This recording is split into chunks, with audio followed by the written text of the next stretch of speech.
Mga kasolid, laban ni Casimiro ngayong buwan ng December, kumpirmado na. Sean Gibbons ng MP Promotion nakipag-ayos na rin na Vincent Acero Astrolabio nag-overweight sa timbangan kontra sa undefeated Japanese boxer. Yan ang ating mga pag-uusapan, pero bago yan, pa-like, pa-share at pa-subscribe naman sa ating munting channel. Mag-iwan rin ng bakas dyan mga kasolid. Para sa ating unang balita, naharap sa isang matinding laban ang ating pangbatong si Vincent Acero Astrolabio kontra sa undefeated Japanese boxer na si Katsuma Akitsugi na may kartadang 13 wins, 3 knockouts, undefeated. Dalawang Pinoy na pinabagsak nitong si Katsuma Akitsugi. Yan nga sina Aston Palikte noong December 2024, knockout sa round number 6, at ito naman si Jonas Sultan noong July, unanimous decision. Si Astrolabio may karoon 20 wins, 50 knockouts, meron ng 5 talo. Pero sa unang salangan ni Astrolabio sa timbangan, nag-overweight nga si Kabayan, pero binigyan ng isang oras at nakuha naman ang tamang timbang sa bantamweight division, kaya tuloy ang laban. Samantala, The Filipino Plus Nonito Donaire at MP President Mr. Sean Gibbons, nagkaayos na nga yan mga kasolid. Prior nga sa nalalapit ding laban ng ating pambatong si Nonito Donaire kontra sa Japanese undefeated boxer na si Tsutsumi, nagpakita nga ng pagsuporta itong si Mr. Sean Gibbons kay Nonito Donaire Jr.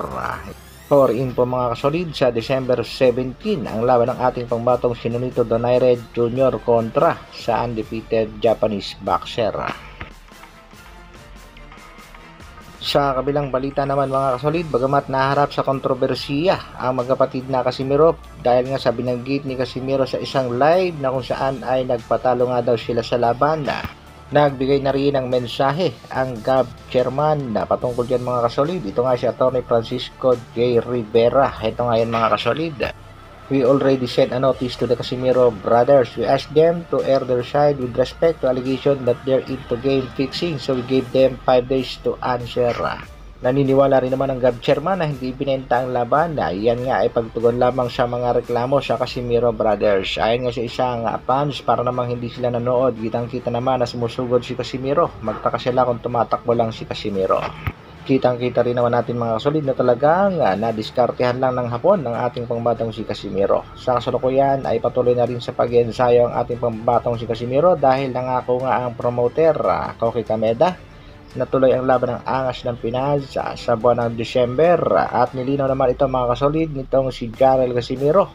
Bagamat may laban sa buwan ng December ay inamin nga nito hindi pa si Luis Neri ang makakalaban. Sa kasalukuyan ay may kalaban na pero hindi pa lang inilalabas ang pangalan.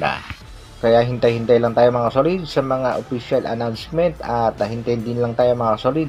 Panigurado, makakasarin ang bakbakang Casimiro at Neri sa susunod na mga taon.